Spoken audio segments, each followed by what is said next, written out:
You also wrote a book, When His Joy Is Gone. Now, one of the things that you said that was the sequel. This is the sequel to that. One of the things I noted is that you said this can be a book for single parents, single women, and raising their sons. Talk about that. So I was raised by a single mom. My father died when I was 6. My mom was single for a few years. And there were things that I was going through as a kid that a lot of adults said, oh, well, he's a kid. He ain't really going through that.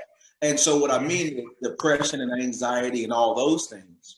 And so one of the things that I wanted to do was to show these mothers who have these sons, don't think that because he's a child that he's not going through things.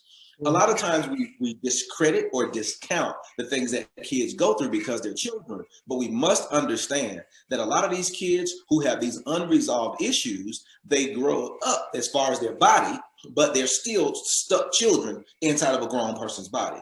And so I try to share as much insight into that with that particular book as possible, so that these women and these men would know this is what I'm really going through. Okay, and somebody understands. So let me say this too, because I want people to understand that through this book, God showed me something that was key, and it floored me when God revealed this to me. I was halfway through the book, and I heard God say, "Do you know what Jesus's real ministry was?"